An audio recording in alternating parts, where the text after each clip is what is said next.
Madrid, in summer, the stone walls hold the heat like a kiln.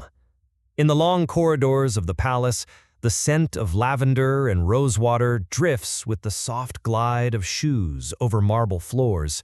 Yet it cannot overcome another smell, heavy, damp, as if exhaled from a stone cellar long unopened. The whispered tales of ladies-in-waiting, servants and musicians, the ever-ready handkerchiefs lifted to the nose, all blend into a silent chorus. There are things power cannot conceal. For years, the court has learned to live with layers of white powder, vials of rare floral sprays, and ceremonial screens. But like every great secret, the truth seeps through the smallest cracks. The sudden fainting spells in the midst of an audience, the faltering steps on the dais, the murmurs of a strange odor that no formula of perfumery can banish. This truth is not merely the story of a princess or a crown-bearing youth. It is the scent of a dynasty approaching the end of its reign. To preserve a pure bloodline, in the worldview of the old European political order, was a deliberate strategy. It was bound to property, territory, marriage treaties, and alliance commitments, the fragile threads linking royal houses that cooperated and competed in equal measure. For the Spanish Habsburgs, that strategy was taken to an extreme. Their descendants married uncles, aunts, cousins, circles of blood drawn ever tighter. In an age before genetics, before terms like recessive mutation or inbreeding coefficient existed, the court believed that purity guaranteed stability. In reality, that very choice fractured the biological foundation of the succeeding generations. When harmful mutations were denied the chance to dilute through wide marriage pools, they met, increasing the probability of manifesting as developmental syndromes, structural deformities, immune deficiencies, and most crucial on the chessboard of power, reduced fertility.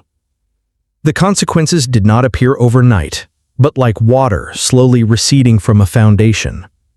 At first, they were details that seemed minor: a protruding jaw, a frail posture, a voice unable to shape words cleanly. Over generations, they fused into a fractured structure. Prolonged fevers, softened bones, seizures, fainting fits, delayed intellectual development, and finally, marriages from which no children were ever born.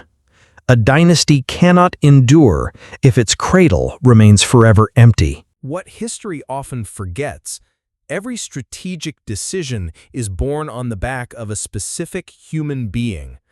A young woman crossing the corridor with the scent of dampness clinging to her is a person with flesh and skin, with shame, with tears swallowed in silence.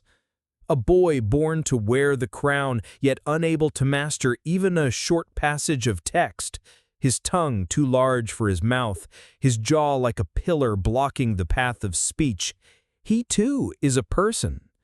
Servants, chroniclers, court musicians, they perform their duties under an air thick with unspoken rules. Never name what must not be said. Like perfume, courtly rituals are used to veil what everyone sees, that the health of the dynasty is fading, like the worn carpet on the staircase, where the hems of robes have brushed past for hundreds of years. In the apothecary's chambers, physicians mix roots, minerals, and prayers. They live at the boundary of an age, between the tradition of humoral theory that classifies humans as hot, cold, moist, dry, and the faint, scattered lights of a new way of thinking that dares to ask about causes rooted in bloodline. Yet even the most enlightened are bowed beneath the weight of the court. They may think, they may write, but few dare to speak aloud. No ceremony of the old monarchy carried such direct political weight as the wedding night. When an entire kingdom placed the hope of a century upon a child not yet conceived, the bridal chamber became a silent parliament.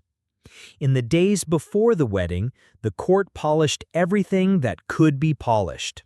Robes and crowns, silver goblets, candlesticks, even the paintings on the walls.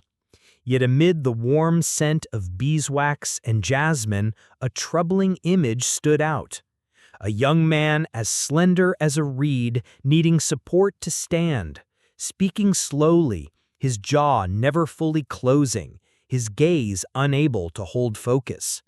With every awkward gesture, the row of foreign envoys tightened their fans just a little more. Will he manage? When the music stopped, the diplomatic secretary had already taken notes. Date, location, witnesses, state of health, general impression.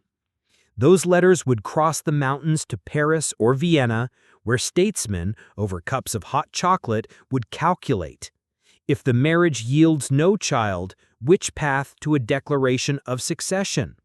If it produces a frail son, what strategy will buy time? The wedding night arrived. The ritual was staged like theater. Attendants, experienced older women, a priest praying in the adjoining room, a physician with a flask of tonic for heart and kidney. The hall grew silent. The door closed. The court held its breath. And then, night after night passed like a brief rain that failed to wet the earth. Months went by, then years, and rumor crystallized into fact. There was no child's cry. At some level, all who took part knew this was a biological problem politicized. Yet the court, by its very nature, was merciless toward the truth. For to admit the truth was to admit that a century of decisions had marched in the wrong direction. It was not only those inside the palace who sensed the smell. Seasoned ambassadors, counts accustomed to drafting communiques in the language of irony, smelled it too. At the negotiating table, they had no need to speak directly of the odor or the misaligned jaw. They would hint instead at the absence of children's laughter within the inner court, at His Majesty's sudden retreats for rest, at the necessity of an extended truce. In European diplomacy, the king's frailty was a faint watermark beneath every clause. It allowed the other side to press on deadlines, demand more territory, prolong border disputes, or secure preferential tariffs. On paper, everything appeared reasonable, but beneath the ink, the true calculation was time. They knew this dynasty was running out of it. Thus, even before the court had fallen, the world had already begun, in its imagination, to divide the spoils. A question that always arises when looking at history: why did they not stop? Why not open the marriage pool to other houses, accept short-term political risk in exchange for long-term biological survival? The answer lies in the formidable link between institutional design and personal incentives. In the old order, property, territory, and titles were tightly bound to marriage terms. The more one married within the family, the lower the risk of land dispersal, and the more titles and votes in noble assemblies could be preserved. The fear of an outside bride was often told. She might bring in a new faction. Her father might demand intervention rights. Distant relatives might suddenly appear with claims. Financially, the court was strained by prolonged wars, so it needed safe marriages, easily arranged with few side conditions. Within the palace, the psychology of precedent as unwritten law weighed heavily on any hesitation. Each generation simply followed the beaten path. There were already examples: familiar churches to host the ceremonies, legal clerks practiced in drafting the contracts. Breaking that path required extraordinary will, and history rarely delivers such will at the right moment. When a court faces a biological problem without the scientific language to solve it, it seeks another language: faith, mysticism, unreasonable trials. Lacking the concept of genes, they spoke of hot-cold, moist-dry, of possession, of blessings that came and went with piety. They placed charms under pillows, hung amulets above beds, steeped herbs in strong spirits, sought holy relics and oil from the lamp before the Virgin's statue. They poulticed, they smoked, they bled veins to let out excess heat. They tried strange recipes from ancient books, fresh goat's blood, bear fat, pearl powder mixed with honey. Through long nights, physicians removed their gloves, wiped sweat, and wrote, "This formula ineffective." The next day, political pressure would force them to try something new. In surviving notebooks, a few shaky lines foreshadowed the future. The illness is not in the humors, but in the structure. Yet these lines lay in drawers, far from the staterooms, behind many layers of brocade. History can be brutally visual. It appears plainly on a human face. Contemporaries might not have had the words heterozygote, homozygote, chromosomal abnormality, but they saw the overlong lower jaw, the thick lips, the crooked teeth, the drool when tired, the nasal voice, the difficulty pronouncing rolled consonants. They heard syllables break apart. They saw the weary gaze that came with concentration, the tremor in muscles, the weak grip on a ring. Many descriptions of the last young king's final years portray a body collapsing along multiple lines. Poor absorption, endocrine disruption, brittle bones, weak immunity, recurrent infections, sporadic seizures. Together they tell a profoundly human story, a man without the strength to live fully, yet burdened with the rituals of a dynasty on shoulders born already slight. Those who served closest often knew the truth best. They knew what foods he could tolerate, how much rest he needed after long councils, how quickly he must change clothes when cold sweat came. History, if it listens, will find in such small details answers more honest than any speech. This dynasty no longer had the biological energy to endure. The years after a royal marriage were measured by the cries of newborns. Each month without good news tightened the spring of tension another notch. Ladies-in-waiting whispered, apprentices exchanged glances, men in the council drank more, and diplomats smiled discreetly. Over time, an absence becomes a definition. The court could go on feasting, hunting, and dancing, but in every mind a faint watermark appeared. No heir. No heir meant every play on Europe's map was open. No heir meant every concession made today could be undone tomorrow. For the true social contract, succession was broken. In that atmosphere, speculation about the king's body swelled like an overinflated balloon. In private rooms, aunts whispered about size, shape, tonics, ways to nourish the humors. In corridors, barons made crude jokes when drunk, then feigned forgetfulness the next day. The court survived by pretending to believe, pretending not to know, pretending to hope. In the end, every story comes to a quiet room, thick curtains, candlelight pooling unevenly on the walls. The worn body closed the long sequence of its days. Last words, if any, blended into the soft footsteps of servants. Days later, physicians recorded what they saw on opening the body. Shrunken organs, fluid retention, evidence they lacked the language to explain, except with words like wasting, decline, decay. Politically, that death opened an envelope. A name was read aloud, the designated heir from another branch of Europe's family tree. And, as if struck, the machinery moved. Armies assembled, envoys drafted messages, cities began to hear rumors, assembly halls heated with debate. A war of succession was not merely a struggle for a throne, it was the grand bargaining over what had been quietly prepared for decades. If this dynasty could not produce its own heir, Europe would produce one for it, by fire and steel. History, if reduced to a single sentence, would say here, whatever runs against biology will, in the end, run against politics. A dynasty can build walls, set laws, train armies, bribe, marry, and sign treaties, but it cannot escape the equation of biological energy.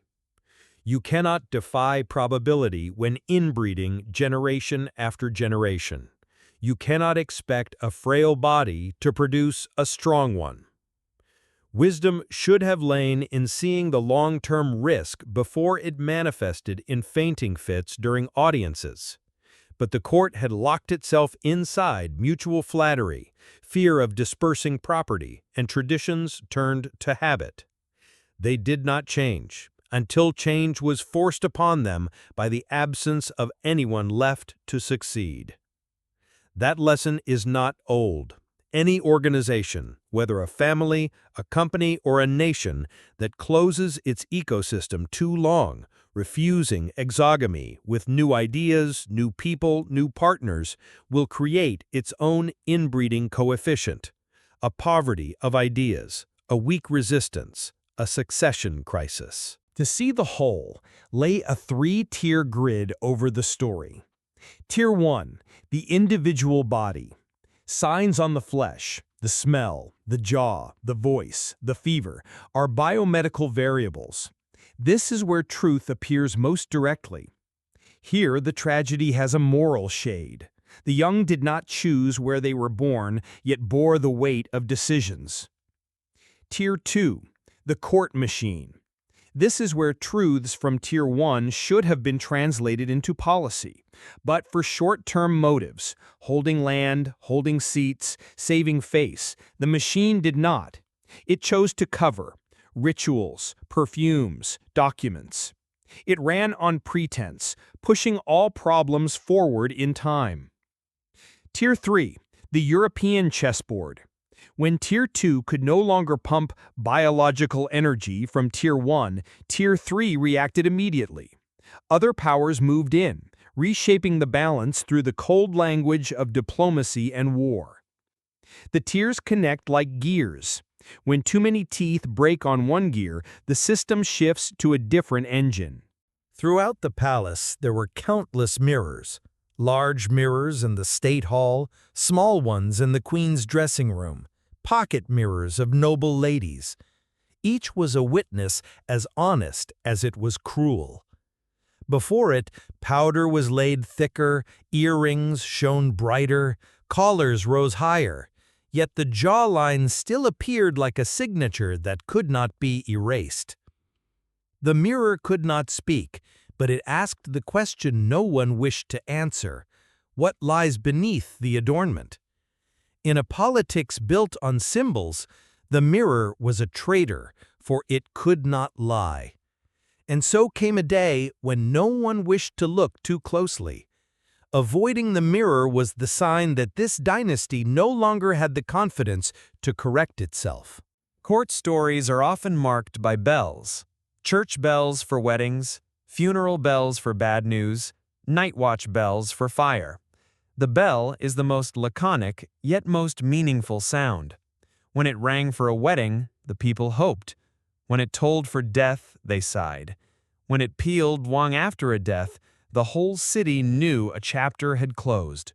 The irony here was that many bells rang not to celebrate life, but to formalize the steps of a dynasty moving toward its end. The bells rang, the texts were read, the will proclaimed, everything perfectly lawful, but the soul of the institution had long departed its body. History tends to favor kings, queens, ambassadors, and statesmen. Yet in this tragedy, those on the margins offered the clearest view. The old cook knew the truth from soft, liquid diets. The servant knew it from the number of shirt changes, the steps before breathlessness, the nights of sleeplessness. The musician knew it by choosing slow tempos so the throne's occupant would not strain to stand.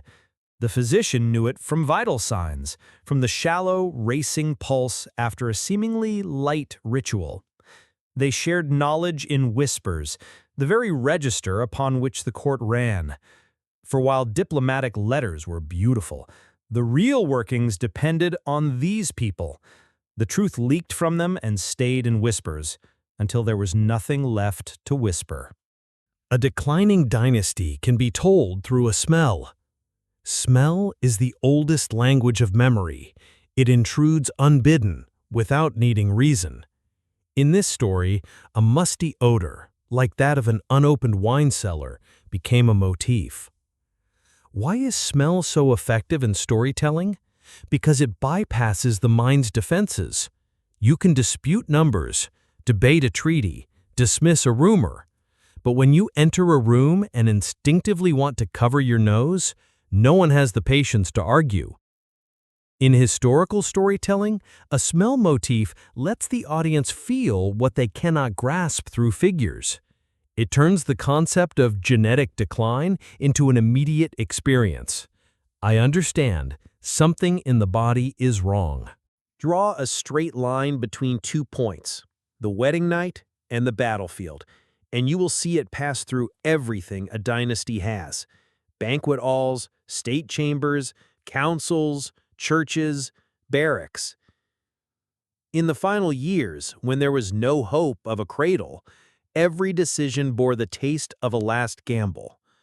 They signed with one side, conceded to another, tried to build a legal fence around a future without an heir.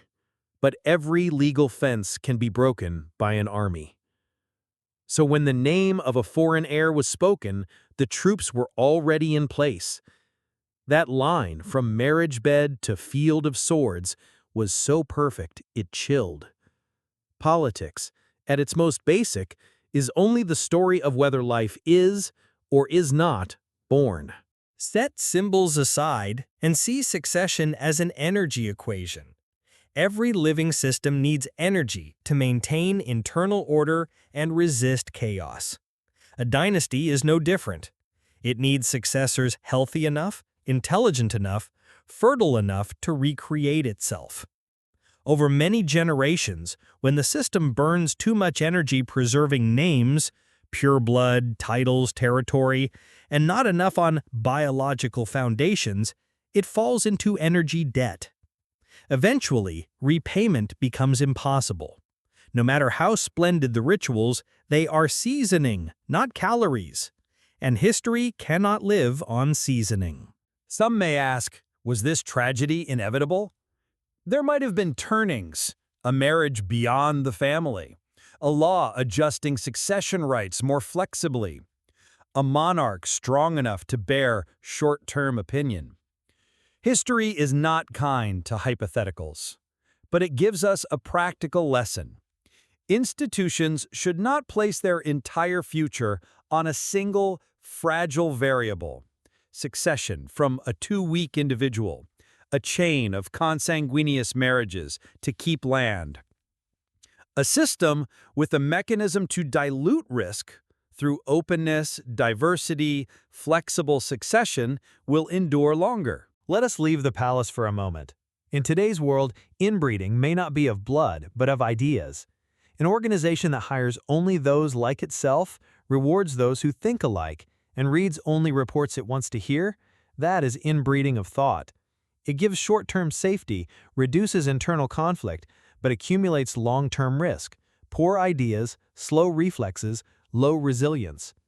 The lesson of this story, whether you are a manager, a creator, or a policymaker, is deliberately marry out with strange ideas.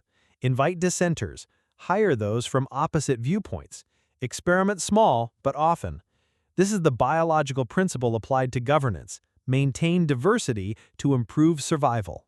In the end, when the flags change color, when new portraits are hung, when new power blocks learn to walk the old corridors, what lasts longest is not a treaty, but a smell. The smell of an era straining to conceal what could not be concealed.